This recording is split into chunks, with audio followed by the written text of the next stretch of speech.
Welcome to Black Man Lab. We are live Monday, April 5th. I am Marty Monaghan. I am here with my brothers from Black Man Lab, Brother Joe Parker, Jared Grant, Mauli Davis, and Maurice Thompson will be on tonight. One of our brothers who's always working behind the scenes, but he's going to be on tonight as one of our panelists. So we are excited for tonight's conversation. It's going to be around Black men talking about building great friend groups. But before we get started, I want to hand it over to my brother, Mauli Davis, so that he can do his induction as he always does. Mauli. Peace, brothers and sisters in the Black Man Lab world, man. We got our folk from the West Coast all the way out here, Bro Lou. He tapping in. Obviously, we got a young gun with us, man, young Alec Myrick. So we got quite a group for this intergenerational dialogue. But just so that everyone knows and understands, the Black Man Lab really is birthed out of the need to have these kinds of conversations in a safe, and any place that's safe for Black men is a sacred space as well, just by virtue of having safe space. And so this all came about with, some fathers saying we needed to create space to have conversations with our sons. Brother Jared being one of them, Brother Melik, as well as Brother Dana Watkins. And so it was four dads just saying, let's get the young brothers together.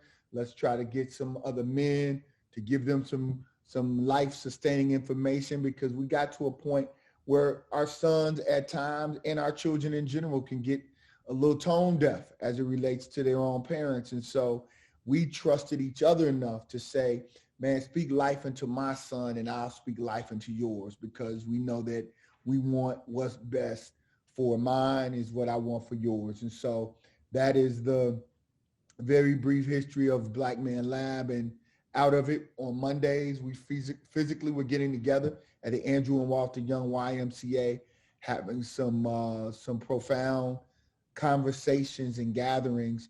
And from that, we now have a Young Creators, Innovators, and Entrepreneurial project that Brother Alec is a part of, as well as another 52 young people that are a part of it. So that is what the Black Man Lab is all about right now. It's great to have our brother organization, Undugu, who is just been rocking and doing very similar work in building spaces where Black men can just be and can feel affirmed and loved and supported. And so there can never be, in this very hostile white supremacist world, there can never be enough safe spaces for Black men and Black young men. And so we welcome our brothers and we give thanks for them. And we want to do a couple things. And I think if we can get centered, if we can bring Brother Joe Parker in to center us, and then Brother Jared Grant in to bring in the energy and the spirit of those ancestors who knew the need for safe spaces wherever we were. I mean, the safest spaces were when we started civilizations, right? When we got it all jumped off, that was a safe space. And through time, and be very clear, through thousands of years. So we only been in this predicament for just a blink of an eye. This predicament is very short-lived as it relates to the history and the legacy of African people. So if it only took that long for us to be in this predicament, we know we will come out of it and change the face of the earth and the energy, and bring us back to life, and bring this earth back to life in a way that only people of African descent can do. And hopefully others will come along and know that it's that time and that moment. So Brother Joe, if you wouldn't mind centering us, and welcome to this conversation, y'all.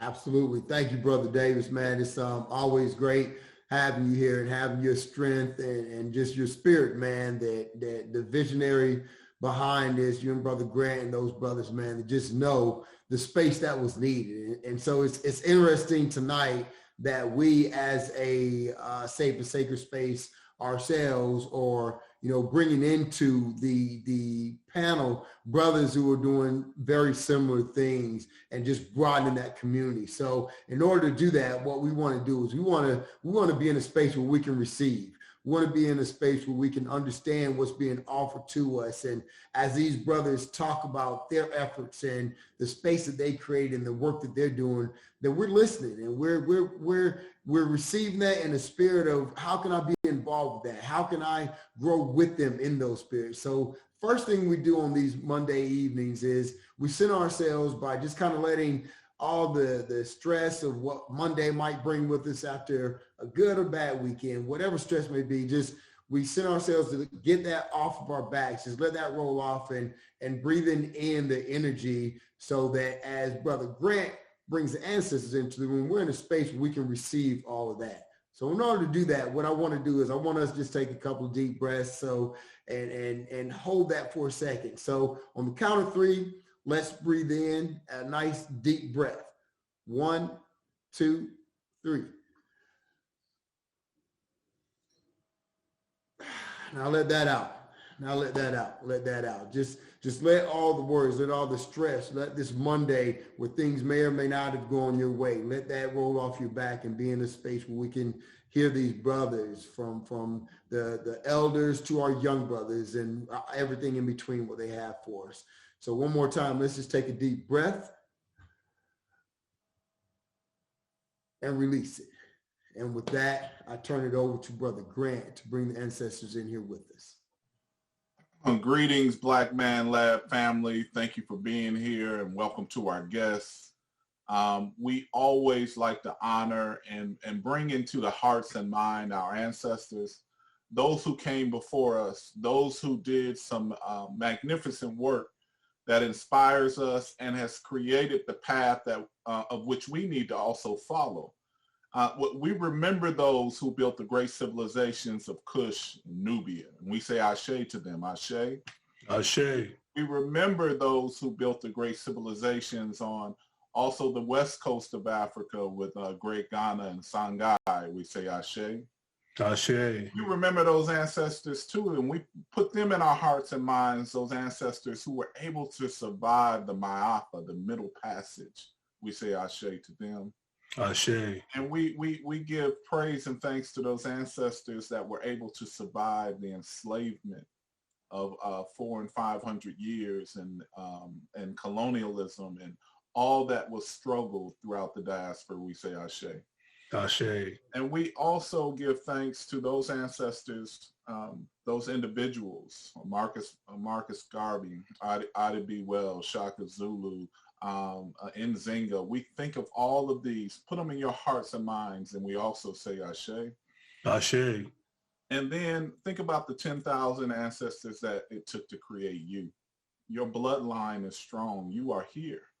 And so we honor them, that bloodline that created you. Think of them, lock them into your hearts and mind for about 3 seconds. And on the count of 3, we say Ashe 3 times. 1, 2, 3. Ashe. Ashe. Ashe. Oh. Brother Grant, thank you so much for bringing the ancestors in such a lovely way as you always do every week. We know that this work that we are doing is nothing more than giving them thanks and doing the work that they would have expected us to do. So we appreciate that.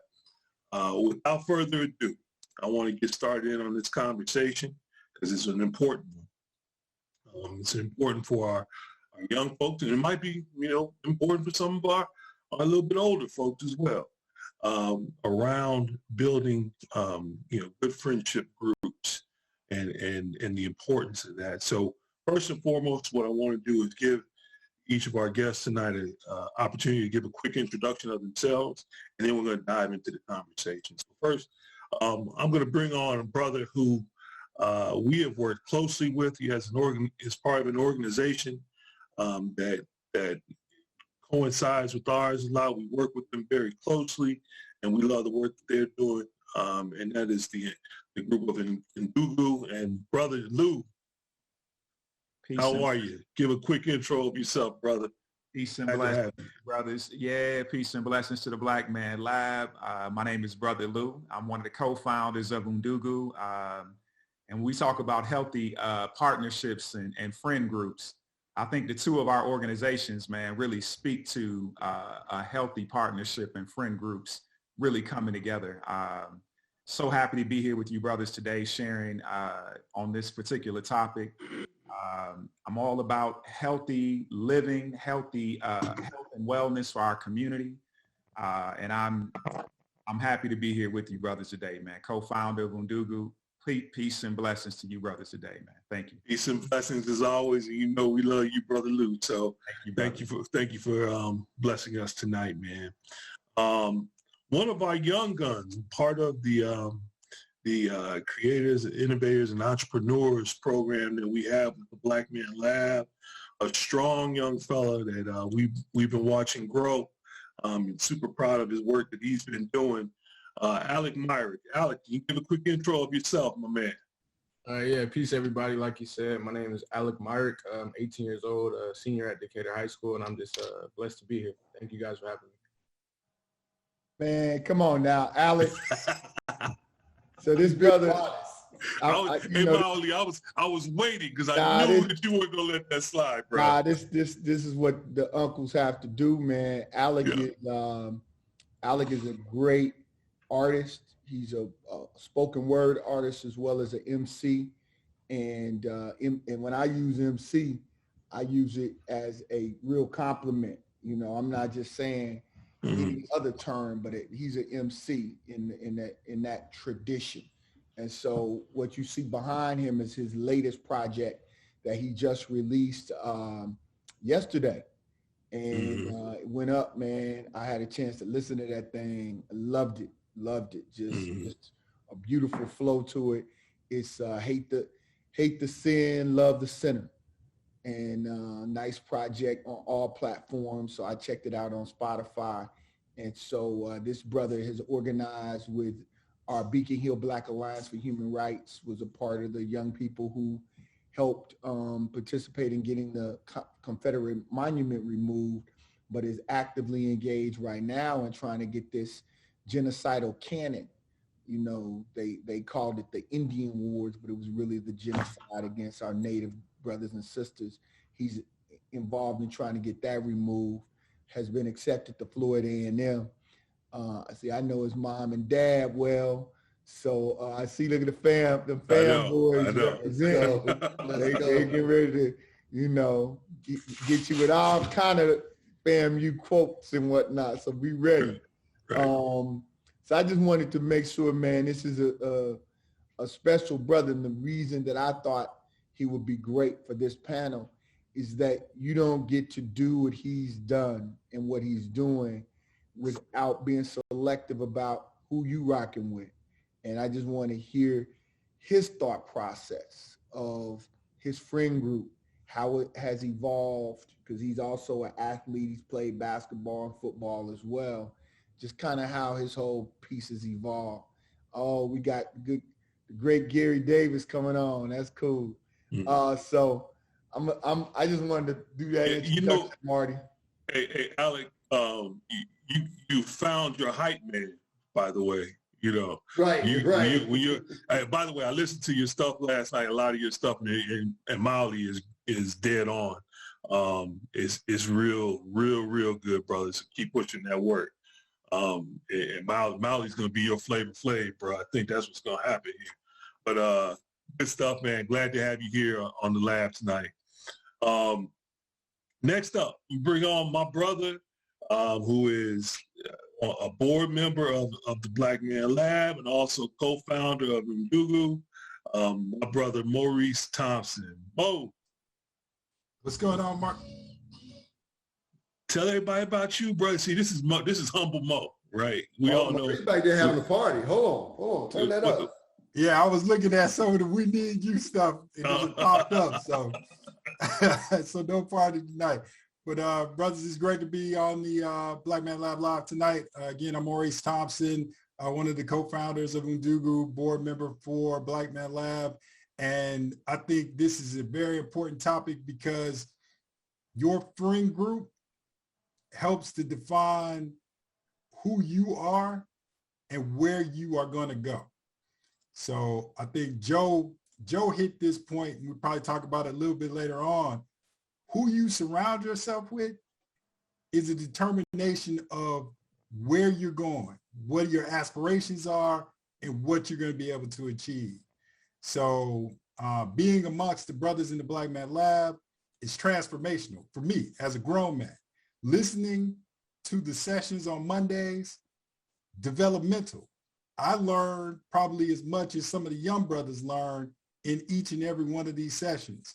And then when you bring in the Undugu factor, we all need a space that is safe and sacred for us, no matter what our age groups are. But you got to have a place, and you must have people that you can open up and be authentically yourself. And you get that between these two organizations. I wish there was Undugu and there was Black Man Lab when I was coming up, right? Because, you know, it's just so, you know, it helps to shape and define what you can do. And if you don't believe that you could do something, all you have to do is look at what Marty's doing, what Joe's able to do, what Mauli does. I still don't know how he does it all. Obviously, somebody's got more hours in the day than everybody else. Right. And Jared as well, it just helps you to understand that everything is possible and you can achieve based on your peer group. Mm-hmm. And then we'll get into more stuff a little bit later, because then you got to have that peer group that speaks to you honestly. Mm-hmm. When you are way off on going on this path, they pull you back towards, you know, whatever center is for you, and helps to guide you on your path forward. So I get that from all these groups. So I'm excited to be here. And it's great to see our new family, Joe, young brother Alec. Absolutely. Great to see that. We need to talk to you about some other stuff too, young brother. You know, Maurice. I see it already. I know where this is going already. Mauli, you about to we'll take care. Let me jump in. No. We already got two noobs on here. We'll take care of Alec. We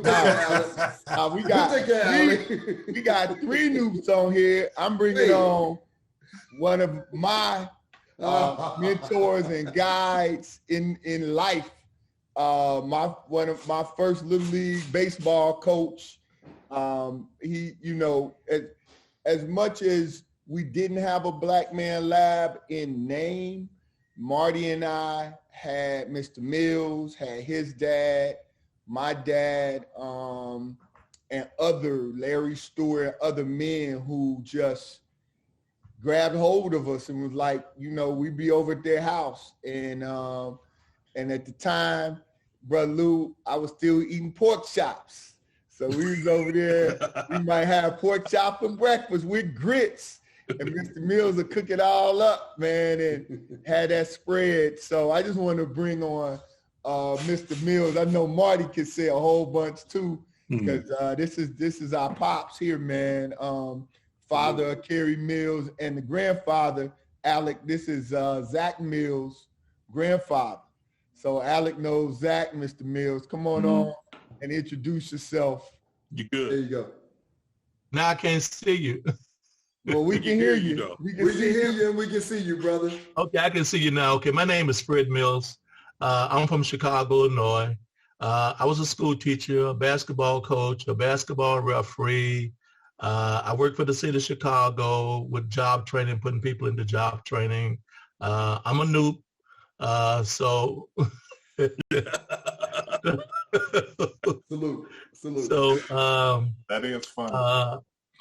I taught school for 18 years, worked for the Chicago city of Chicago for 18 years, referee basketball games for 20 years until my legs and knees gave out on me, so I had to stop refereeing.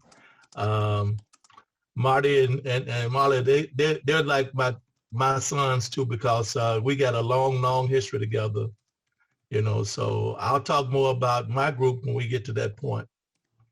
All right. Yeah. Well, all I appreciate it. Appreciate that. Yeah. I just real quick, one other intro I want to do, just real quick, Marty, before we get started. Maurice, man, I appreciate the credit you gave me for that statement. I just wish you would have given me that credit before Gary Davis got on, because I stole it from him.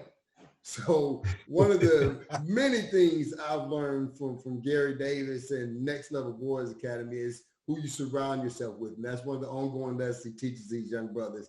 I know he's going to be back and forth because he actually has Success Academy with his team tonight. So I asked him if he can make a special appearance here and hang out with us for a little while. But Gary, I see you there for a second, man. Could you just introduce yourself right quick for us, brother?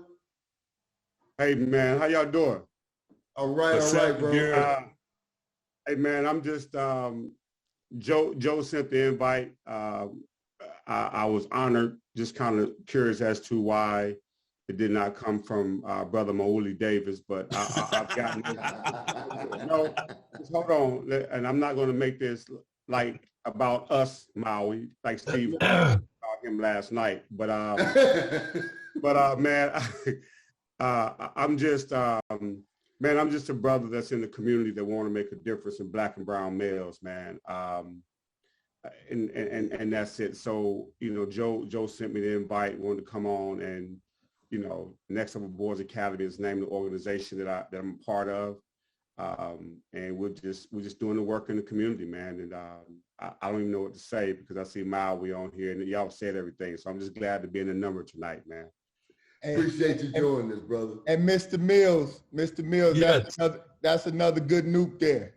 What's up, Nuke? Absolutely, man. I'm good, Nuke. Joe Barker gets offended whenever we do too many yo's on here. He's one of them alphas, man. I think he didn't have the GPA, or he didn't have a Jerry curl long enough. Man, Tapper back in the day. It was the Jerry curl. Oh my God, he had to go there with you, huh? Yeah, man. Hey, Gary, good to be here. Gary, you get y'all's history, brother. Gary, while we got you for a second, man. Yeah. Let me start the first round of questions real quick, and I'll start with you, Gary. Gary, you do this work, man, and for those who don't know, Gary is one of those brothers. His organization really reaches to young men who most of society have really given up on, and they just have said, hey, good luck with it. And Gary has found an incredible niche of reaching to those young men, lifting them up, inspiring them, and setting them on solid footing. Gary, talk about the friend groups that you feel is necessary for our young men to construct for their own well-being. And you've seen a lot of different groups. Obviously, you work with brothers who are part of street organizations that are known by many as gangs. What is it that you're saying to young brothers about their friend groups and the power of a friend group, particularly in this moment for young Black men? Well, one of the things, Mao, is that in doing this kind of work, it's going to take a community or a family involvement. So what I've done was I've created something every night at Next Level Boys Academy where the entire family and the community could be involved, right? So right now you have at 6 p.m. every Monday, you have a mom's support group. So you have about 60 mothers on this call every Monday who's dealing with similar issues with their son. So we got that in place. And then at 7 o'clock, we have this Next Level Success Academy with young men that we're just teaching them professional development, financial literacy, entrepreneurship. That takes place every Monday at 7 o'clock.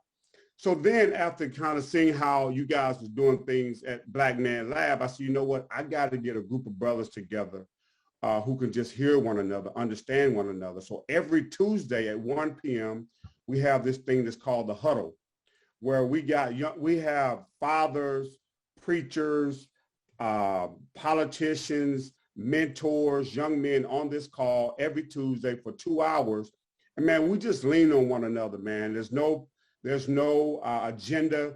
We just go out there, man, and we just throw a subject out there. Because what I found, man, is that most men, we have similar challenges. We just deal with them differently. So these brothers are, they're not in the church. A lot of these brothers are not a part of anything. Then on Wednesdays, I have this thing called Connecting with Coach Davis, where I have this call with young men to just kind of gather them in on Wednesdays, okay, and just kind of regroup. And then on Thursdays, we have another class where we have young men coming in to coach them on businesses. And then on Saturdays, we have this group. So one of the things I've learned, I don't know if I got this from you, Miley, in all seriousness, that young men like touches. And what makes a running back really, really good is the more touches he get, the better running back he gets. So what we've done at Next Level Boys Academy is that these young men are getting touches 5 days a week, 3 from me and 2 from their mentors. So when we go to court and I stand in front of a judge, for example, I had a young man that was facing 316 years in prison. So what I did, I brought 15 strong black and brown males on this Zoom call. So I had to tap into the judge's soul and say, hey, listen, we got 15 grown, responsible adult men here who are willing to take on this young man for the next number of years. Are you going to allow this young man to go to prison for 300 years and not? So what we've done, man, I just got so many moving parts at Next Level because I know it's going to take, because I know there's multiple vessels that a young man needs in order to get him to where he deserves to be in life. And as a mentor, we're just one vessel.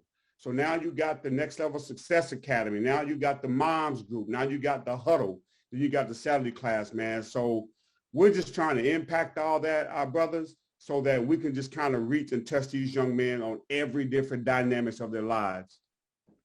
And when I tell you that court case, let me just supplement what he said on that court case right quick, Molly. Molly, you're in court often. When I tell you that Gary, and I was blessed enough to be able to be on the Zoom call that day for court, that judge, when Gary Davis said that he had these mentors online with this young man, that judge made every single one of us turn our monitors on, introduce ourselves, wave to the camera, so we will be on the record in court that we're going to be in this young man's life. Now, not only did the judge do that, but that young man saw that.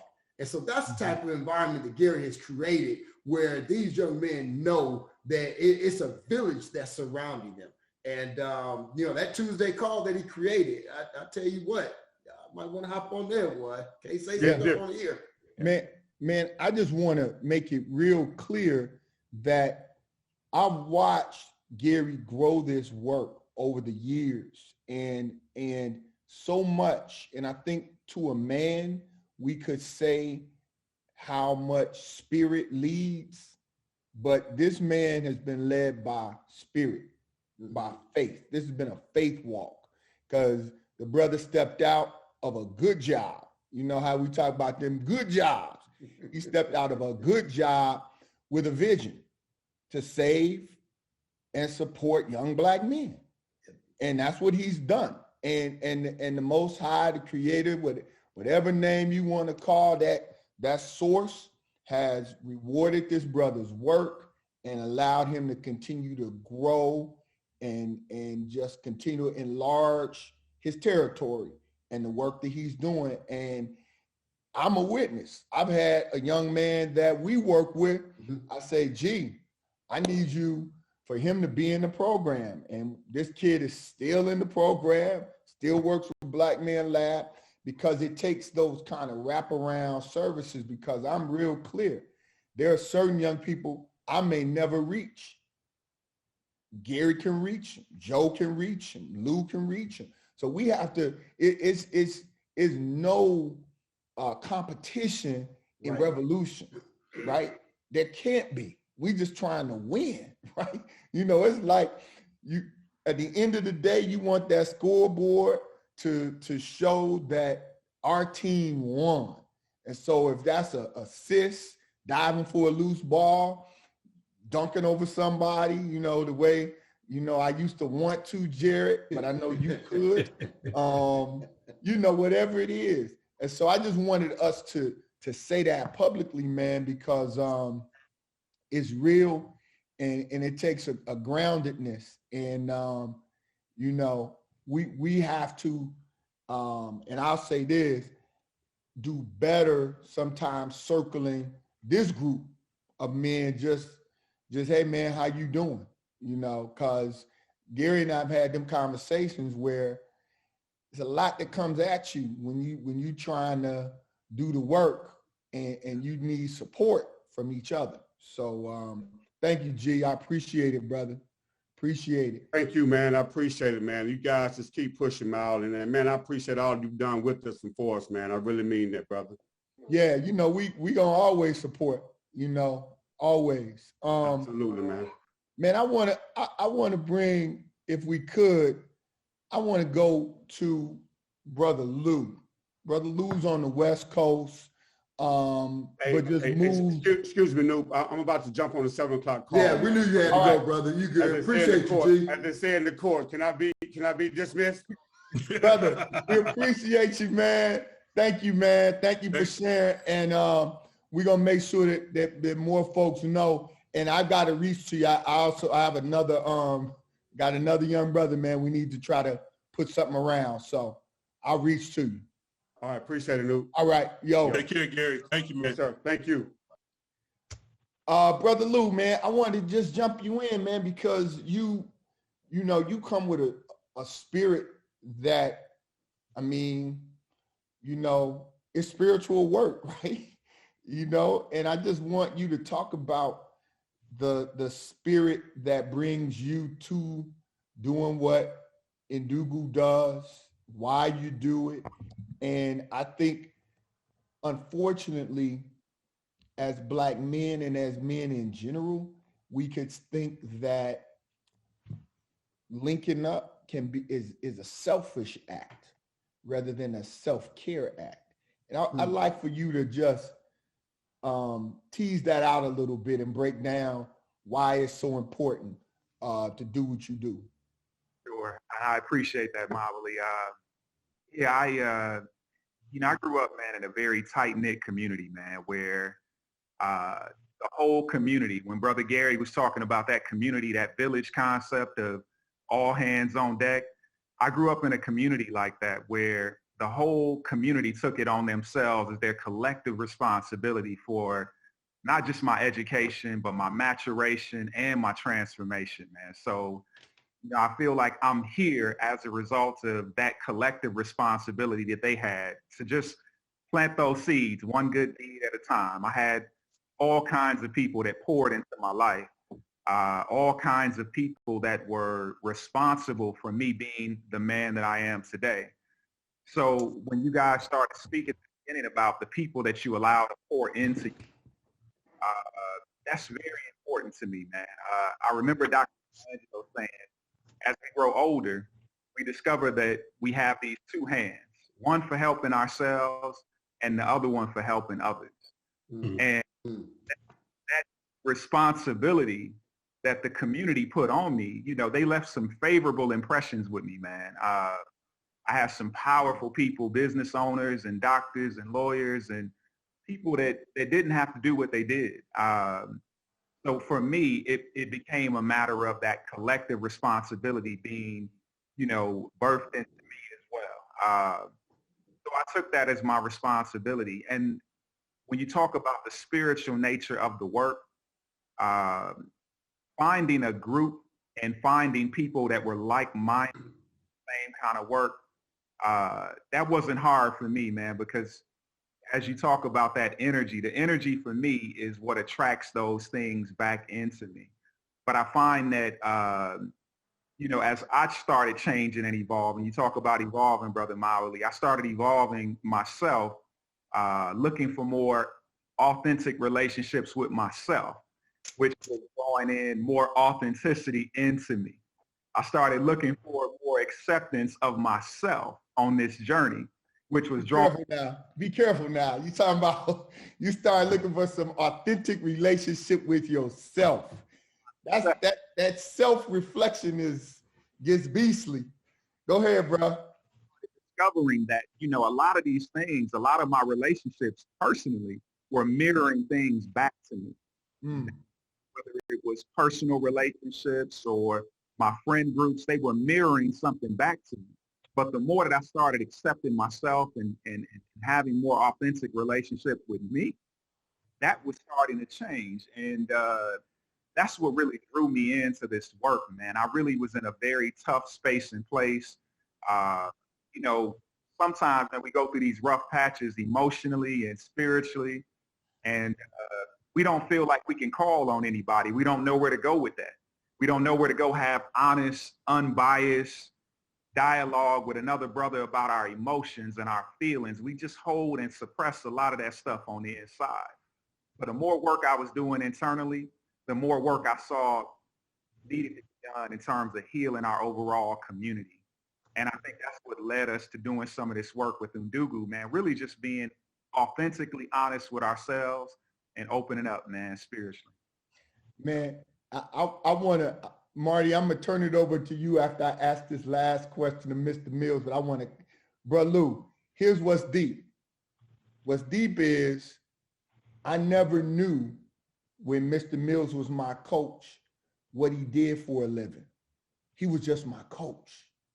I don't know, Bro Lou, what you even do for a living, bro. I just know you are that brother.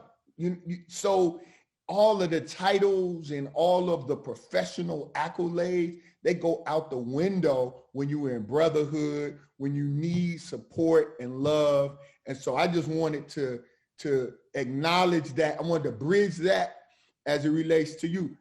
And I probably really do need to know what exactly you do, because I probably can refer some business or something. But I just wanted, I just want people to understand that this isn't about that. There are organizations that you got to be who to be in it.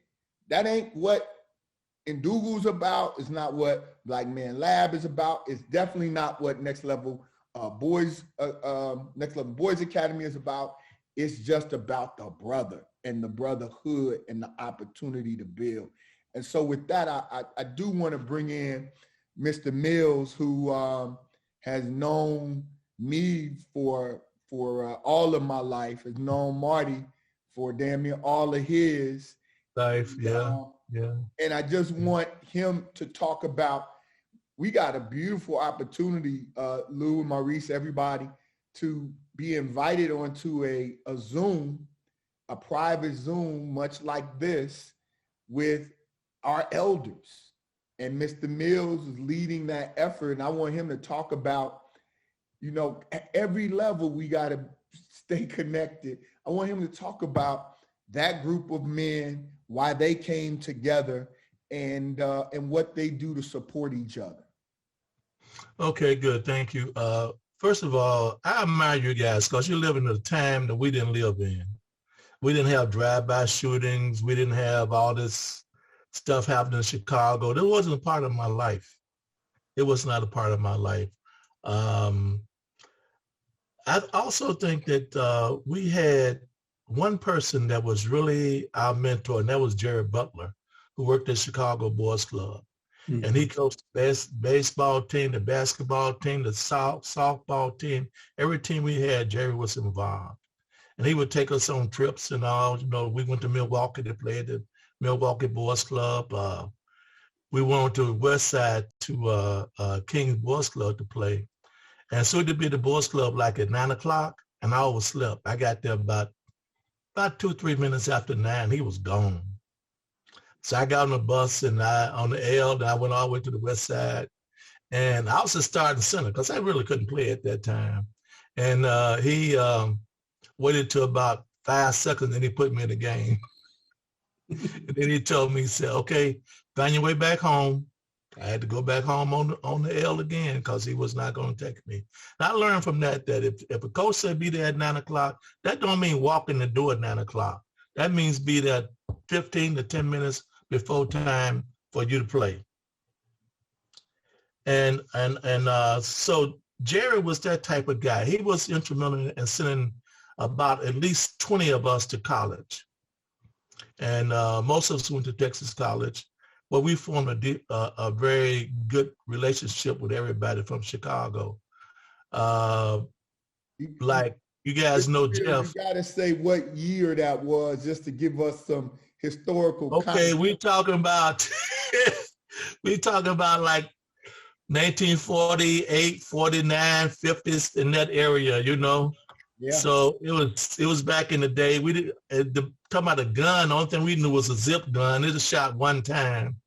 So you know what you guys went through. We didn't have to go through that kind of stuff, you know. So our life was totally different, you know. And then our parents too was more like looking out for the next kid, you know. I cannot tell you how many times that a couple of those guys you see them on my Zoom call, they came to my house for dinner just about every night. You know, that's kind of the neighborhood we grew up in, you know. And the other brother, Jeff, when I went to Texas College, he told me, he said, homeboy, we going for the same job. So it's just business. And he used to beat me up every day in practice, you know. But it formed a bond between us. And all these guys that you see on the Zoom, we played basketball together. We went to the dances together. We just hung out together. And before I left Chicago, I started a breakfast club, Saturday morning breakfast club.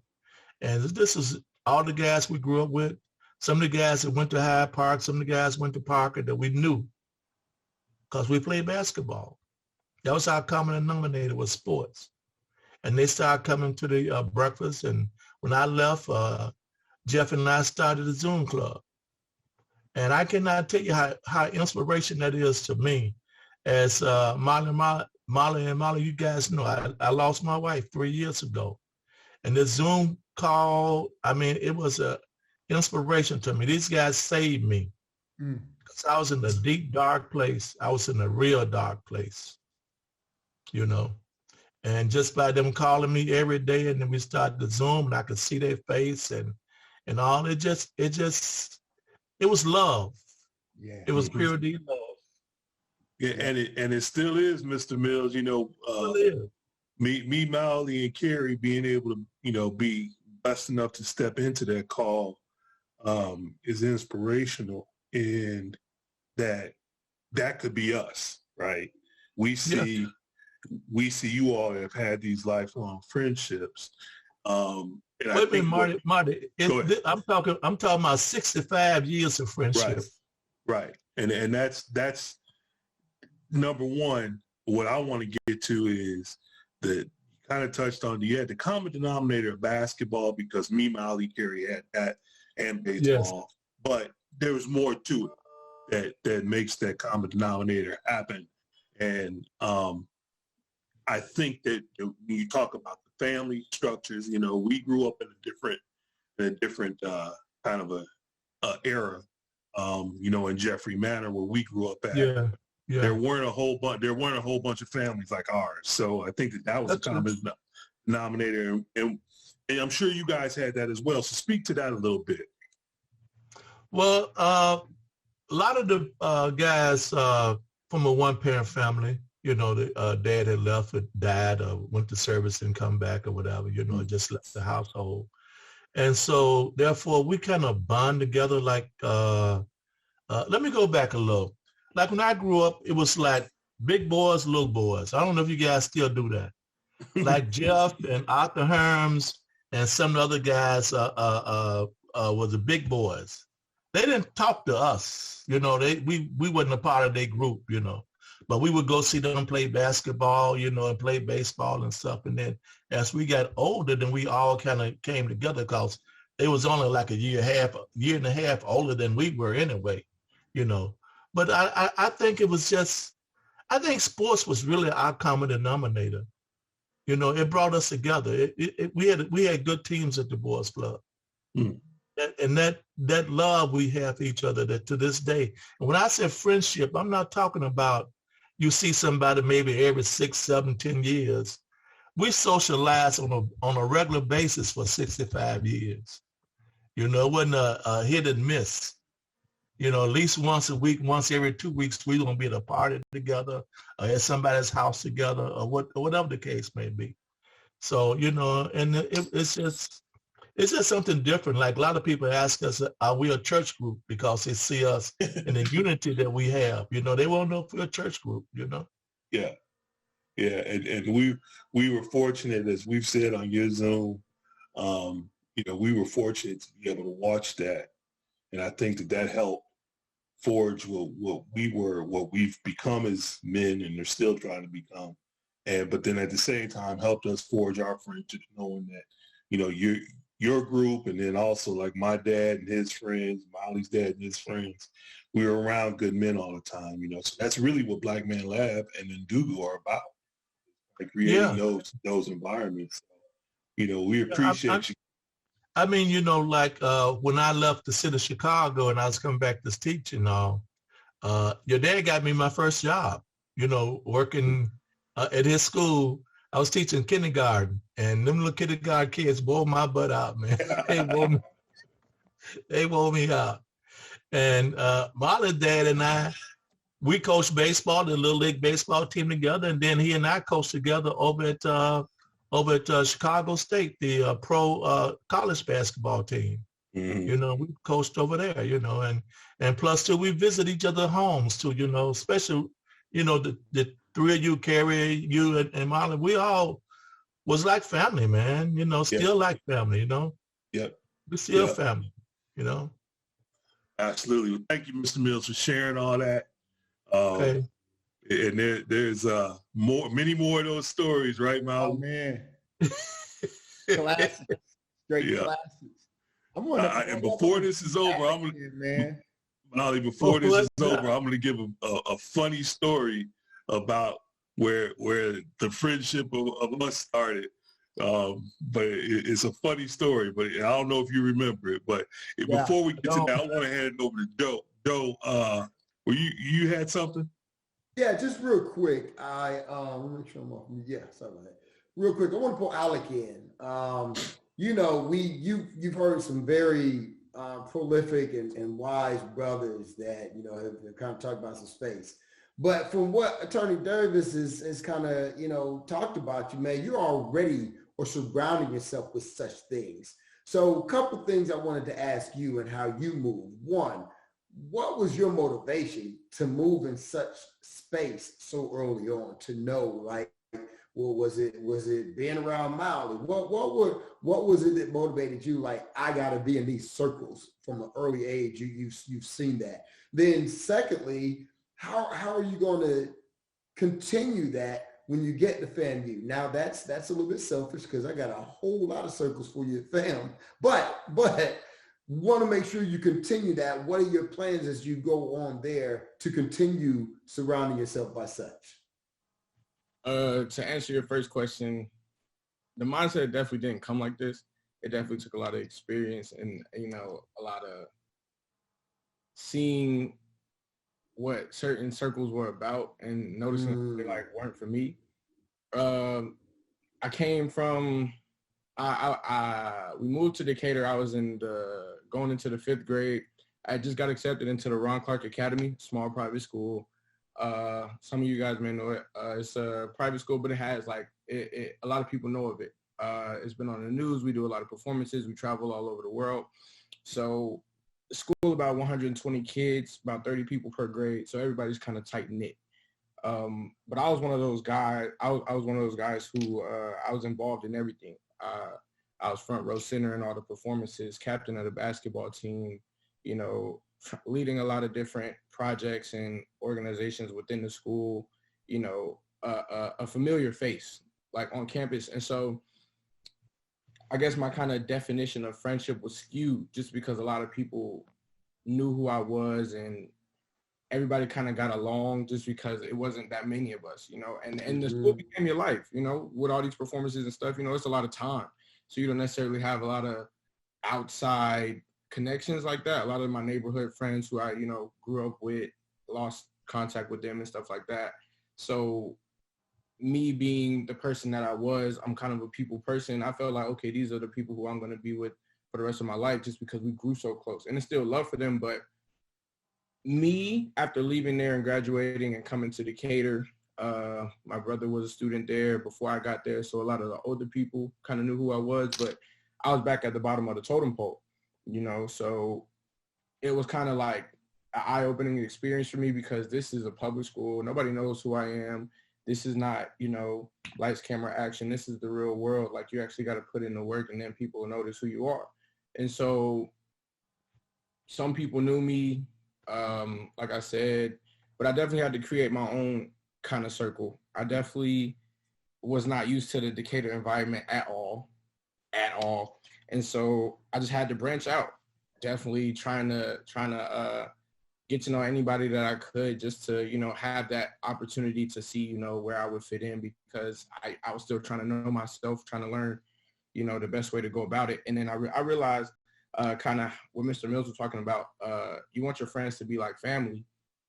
It's kind of like a quality over quantity aspect when it comes to it, because I felt like, you know, originally I'm like, okay, the more friends I have, the better off I'll be.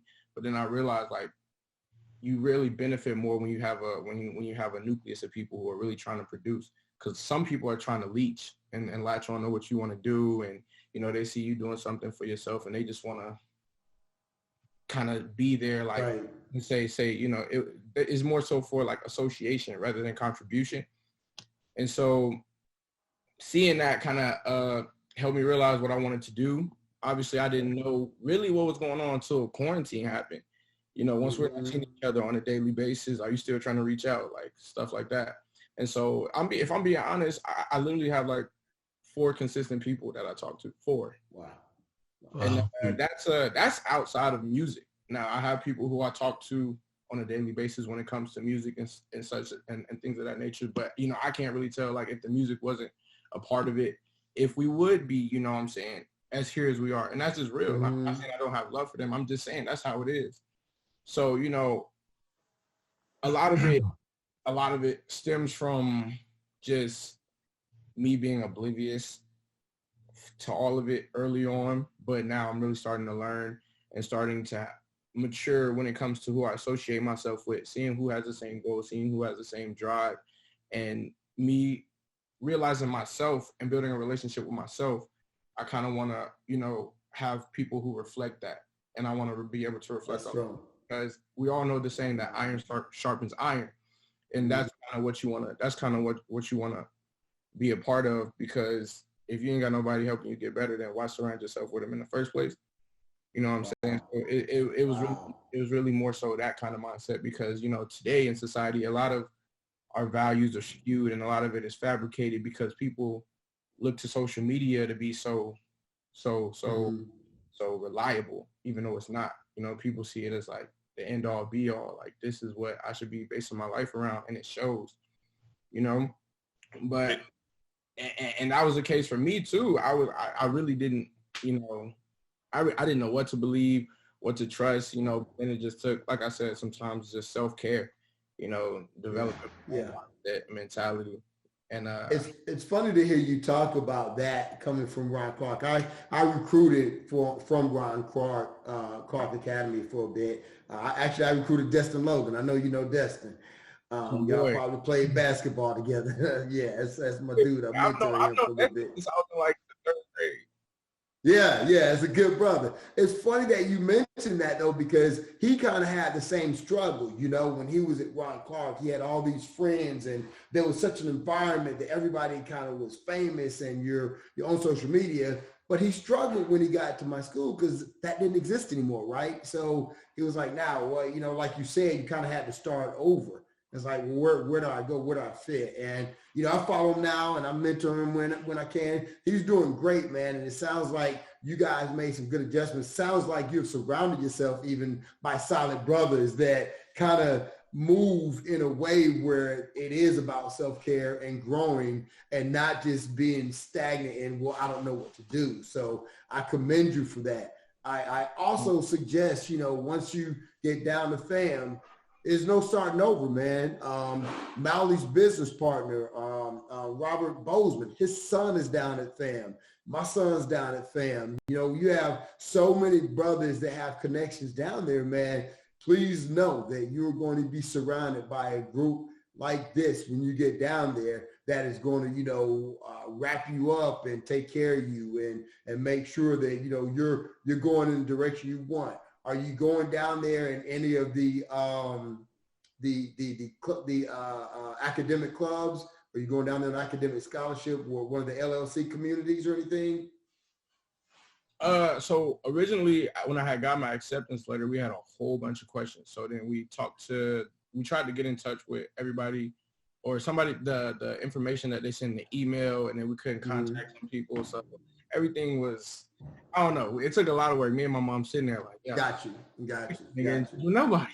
So, but nah, it was a lot of, I don't want to say like miscommunication, but misunderstanding in like how I got accepted. So, I mean, I got accepted, but it's just some stuff that we are trying to work out and stuff like that still that are in the works. So I'm not necessarily sure, but I got you. Fair enough. You'll be good.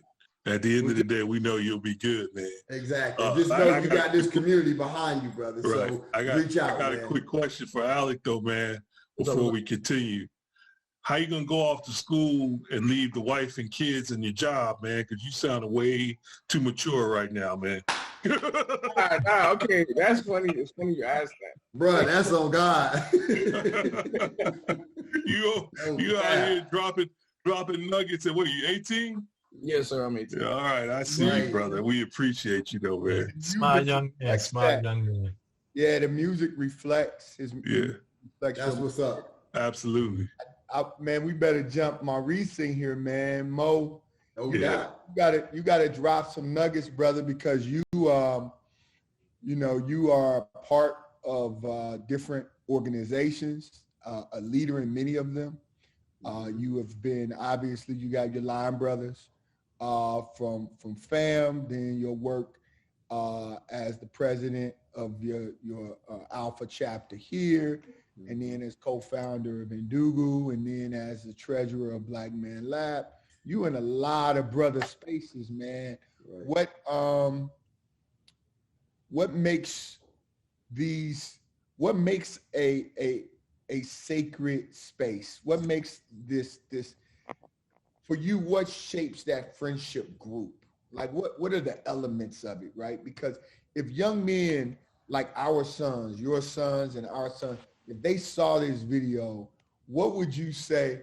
Hey, this is what y'all should be looking for, man. I've been around enough black men to say this is what you need to really be looking for and be aware of, so that you can build, what Mr. Mills has had over 65 years and what many of us have had for 40 something and what Alec is building now. What are those elements, brother? Yeah, I would go back, and thank you for that question. I'd go back to say, when I look back over the years, it's really about defining who you are and what you are going to allow and what you're going to open up for other brothers to be able to see and either be able to pour into, or that you can then release so other brothers can benefit from. So quite often, what I see in the different groups, and Alec, I mean, dude, you're going to do phenomenal at FAM, because your mindset is so far ahead of anything that I was even considering at 18 coming to. Like I said, you got to lead the wife and kids, man. Yeah, I mean, he's breaking down some stuff. This is like literally listening to Alec is like listening to Set back when we were in the cab. Marset used to break stuff down. Like I was like, Set, are you psychology major? Nah, man, I just observe. I just observe things. And you have that insight, brother. So please keep going with that and trust that inner voice that you have, because it's going to take you a long way. But I think in all the groups, in order to have a safe and sacred space, number one, you have to have trust. And everything I've heard from every brother who's spoken on this call tonight is the people that you were with, you trusted.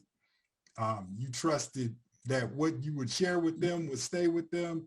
You trusted them in either a teaming aspect or just a hanging out aspect. And Mr. Mills, while he wasn't challenged with some of the challenges that we grew up with in Chicago, trust was a big thing on who you hung out with in Chicago, because you never knew, what kind of situations you may find yourself in. And that's true throughout your entire life. So you must trust, but then you have to be present. That's something that Alec talked about. Who are you talking to on a regular basis? Who's not just kind of rolling in and out of your life like Mr. Mills? I mean, 65 plus years, they've been meeting multiple times a week. I mean, that's trust. That's a relationship that takes you beyond the friendship, which makes it like family. It's the family you choose. And that becomes, quite critical for you. So I would say those would be some of the elements that I would look for. Trust, your ability to be open, your ability to be transparent, and also your willingness to receive the messages that are going to come your way without taking things personally. And sometimes that could be a challenge, but that really brings together those who are really closest to you. You can receive that message without being, without taking it personal and looking to retaliate or respond back, because they're doing it out of love and they're trying to do something for you to help you to continue to grow and develop. So those are just some of the things that I've seen over time. And I mean, you definitely have it across all the organizations that I'm a part of. And then I think the last part is just that passion. I mean, you really have to love, you got to love what you're doing. And then more importantly, you need to love the people who are in the groups that you're with. We all have a limited period of time here on this plane. We don't know how long it's going to be. So when you spend your time with someone, that's an investment. That truly is an investment in a component or a portion of your life that you're giving out to somebody else, and that you also are receiving from somebody else. So, this is the investment you get to choose all things about. So why not choose people that you enjoy being with, that you want to be with, and that you want to see the best for them. I want to see the best out. Why I even got into Black Man Lab? Joe was like, LB, I'm going to this thing, and it's Black Man Lab, and brothers, I'm taking all the kids from my high school basketball team. I'm taking them down there every week. I'm like, dang, that's like after work, and you going to go take the whole team, and you still hanging out? I was like, it must be something to this. And so, and then again, I can't, as everyone, be so happy when this COVID thing is over, so brothers can experience that feeling. Mm-hmm. That feeling when you walk into that room. Mm-hmm. I mean, that's part of your transformation. You go in thinking one thing, but when you walk into that space, it's something totally different. And you get part of that through the Zooms, but it's just something about just walking into the space. And that's the same for us over in Undugu. It's the same way. When you come into the room for one of the sessions, it's, number one, you take all your guard down. Marvelly hit it. Number two, you have no label. I don't care how many degrees you have. I don't care if what you are. Nobody cares. To Molly's point about Lou, like, you don't know what Lou does. That's just Lou. that's it is. Going back to Martin, aka Tommy. We don't know, but we love him. but we love him. So I think those are important things, very important things to have in your life. And then that young brother, man, he just literally pulled some other stuff up, man, that my parents were dropping. Like, I mean, he already has these concepts down, and I didn't really pick them back up until later in my life. The way my parents used to describe people are, there are people who are going to pour into you, and then people who are going to treat you like a sponge. And they're going to wring every piece and every drop out of you. And once there's nothing else to be gained, they're moving on to the next sponge. So I never feel that way in any of these groups that I'm a part of. If anything, I feel the overflow, because there's a lot of pouring in into all the brothers who are part of it. And then when you really feel it, you really feel it and you really believe it, that's when you go from just participating to, just being someone in the space to I want to make sure this continues on. So there's another brother after Alec has this space and has these opportunities. And then the next brother after that, and the next brother after that. So that's what I have, brother. Absolutely, man. And Mo, you just dropped a whole lot there, brother, but all of which is factual. First and foremost, you're right. Space that Black Man Lab has become, and what it was actually, and when we were meeting in person, it's indescribable because of all those things you just talked about. Being able to walk into the room where you got all these Black men that are just open, free and open, it does something to your soul. I give you a quick one on that. When one time we had one of our panels was having actors and people in movies on the panel. And Bill Duke was on the panel, and Bill was sitting in the middle of the panel. And as stuff was going on, you could tell he was just kind of like, because he got thrown into it, it's kind of like, what is this about, And then it hit him. And he did this to me. He told me to come over to him while I was standing up there with the mic. I came over, and he's like, I got it now. I see what you all are on. He's like, I got it. This is beautiful. And then from there, he just dropped nuggets left and right. He gave his number out to kids. He was doing, because it's indescribable, right? That feeling is indescribable of true brotherhood. The other thing is, when you talk about pouring into you and the sponge people, I think the thing that bonds real friendships are the honesty of them. I know that the brothers that I am tight friends with will tell me if I'm wrong, and sometimes that might get into a heated discussion. We might go back and forth with one another. Me and this dude on this panel have gone to blows before, but I don't love him no less. And it's because we can have those conversations. We can be that way with one another, and we know at the end of the day, we all just trying to get to the same place, right? It's all about the reciprocity of that friendship and ultimately us being the best that we can for those that we love. So appreciate that. Man, we are pushing the clock here already. This conversation could go easily for another hour. This flew by tonight. Flew by. Man. There's so many good little nuggets in here that are just beautiful. I think before I move on to us, I want us to talk about our you guys' habits, rituals, and disciplines that you do. I have to mention that when a signature point in my friendship with Mauli and Kerry Mills, Mr. Mills' son, was we all played Little League together.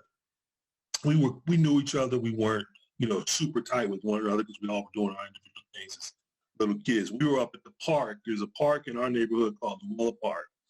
And I came up there. I was an awkward kid. Came up there to play, waiting. And who had next game but Mauli Davis? And so Kerry's on the court shooting around. I'm just standing there like looking goofy. And Mauli asked us both if we wanted to run the next game. And so we both said, yeah. Game ended. We got ready to walk out on the court. And the old heads was like, no, y'all can't play. And so Mauli, being who he is, was going off. He was like, nah, I got next, blah, blah, blah, blah. Me and these guys playing. And so I gave up right away. I walked off. I was like, I know we ain't playing. Kerry just kept shooting the ball in the court like, I don't care either.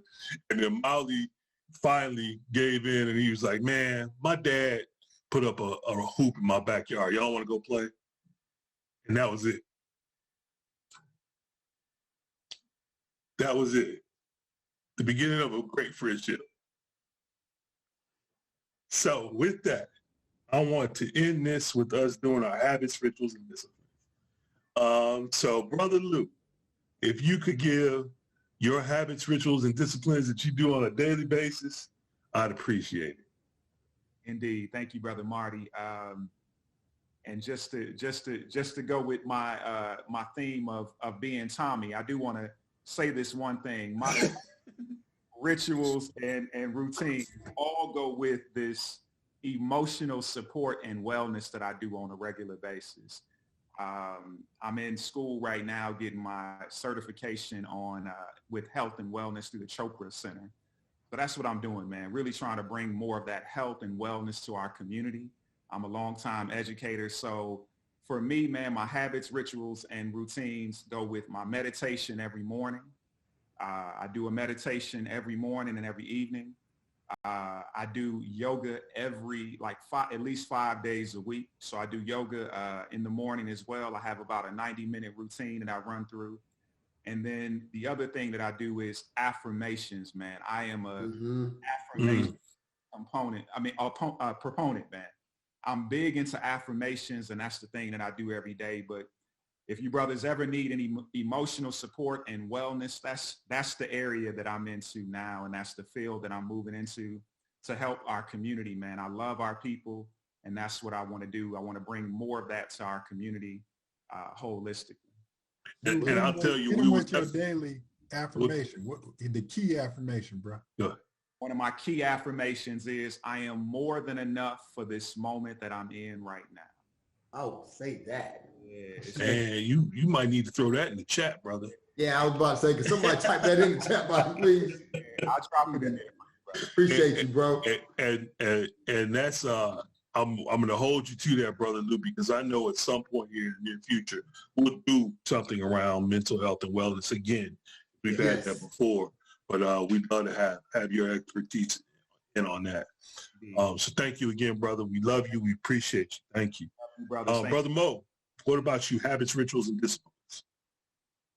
Yeah, for me, I try to stay active on a daily basis. So I do more of what Lou refers to, and I've embraced more of a moving meditation. So I need to get out into nature every day. I like hiking trails when I can. And there's something about when I go out there, I can walk out with, all the worries of the world on my shoulders and in my head. But once I hit those trails, because it's not a smooth surface, I've got to release those things to make sure that I remain focused on where I am at the time. Otherwise, I could take a huge L, and a huge loss on those trails. So that allows me to leave. And once I come back, it's like all of those things are gone, or I've come up with some way in which I can address those things. And then the rest for me is, positive affirmations. I listen and I receive those in on a daily basis, because it helps to set my intention for that day and how I can then go tackle and be successful for that day. So I pull them in from different sources every day. So that's what I do. Great stuff. Mo, how far do you hike every day? So I try to get out every day. Sometimes I don't get out. But when I go out, I can go anywhere from 3 miles. On the weekends, some of the brothers know they've called. They said they were going to call in the air rescue for me, because I was out there doing 15 plus miles. Yeah, I was trying to hike to the Appalachian Trail from one of the hike-in points. And that's no joke. So you won't see me on the Appalachian Trail anytime soon. We're going to have to put a tracker on you, brother. Good stuff, though. Appreciate you. Young, old Alec Myrick. I'll start calling you young, old fella. How about your habits, rituals, and disciplines that you do on a daily basis, bro? For me, a lot of it is mentality, making sure I'm approaching every day with the most positive mindset possible, trying to, make light in places that might not be, the brightest, definitely trying to see where I can fit in, where I'm needed every day. A lot of it is planning. I'm a very forgetful person, somebody who needs structure, definitely. So I've been working on trying to make sure, I'm telling myself to do things in a timely manner, making sure I get it done, which develops a trust within myself, trying to build trust in myself and making sure that I can believe in myself, which, helps my character a lot. And a lot of it is also dieting, trying to, make sure I take care of my body. I've done a whole bunch of different types of diets. I've cut out red meats. I've been pescatarian. I've been vegetarian. I've been trying everything, just trying to make sure I'm doing my body and my mind well. So yeah, that's pretty much it. I mean, I hate to tell y'all, but mildly, brother already said I'm trying to bring light into dark places. He's already talking like an alpha. I mean, I don't want to put that out there. I'm just letting y'all know he's already talking like an alpha. They're recruiting you already, Alec. I'm not recruiting, bro. I'm just recognizing that's what we do. Listen, I know he's got an uncle over there, man, who's real tight, and he's a cute dog. So I don't know what's gonna happen with this boy. So we all gonna have to vie for him and love him nonetheless, however it turns out. Absolutely. And if you don't, Alec, it'll be perfectly fine. Whatever you choose. That's right. Indeed. You know the name of the organization, right? We need you, right? We need you. So there you go. However you look at it, we need you, brother. Iron wheels. Brother iron sharpens iron than alpha though, but everybody else. Just FYI, once again, right? Pop Fred Mills, man, how about your habits, rituals, and disciplines that you do on a daily basis? Well, on a daily basis, I try to be truthful. I try to be honest with everybody. I don't try to, shuck and jive people. I tell you the truth. Sometimes people don't like it, but I'm a very truthful person. Some of my mottos is that hard work equals success. If you work hard, you're gonna gain success. It may not reach the level that you want, but it's gonna get you close to it. And another thing I always tell my kids, and I don't know if I said to you and Marley, but I noticed nobody used the type of language I use, so I'll try to phrase this in a very acceptable way. Say it how you say it, Mr. Mills. We're open here. Go ahead, sir. Okay. Bullshit in equals shit out. So if you don't put the hard work in, shit equals shit. That's all it's going to be. So work hard in everything that you do. That's facts. Got to work hard. Well, one thing that we got every time that Miley and I, we would do this thing on Sunday mornings. We go over to Mills' house for a brunch every Sunday after our nights out, let's say, on Saturday night. And Mr. Mills and Miss Mills never pulled any punches. Let's just say that, okay? They kept it real with us 100% of the time. 100% of the time. And you just heard a little bit of it right there. So, Marty, I remember the time that Larry was on the telephone and Mama Mills misunderstood what he said. He got the phone. She said, "Larry, you doing drugs? You doing that cocaine?" Larry said, "No, Miss Milton."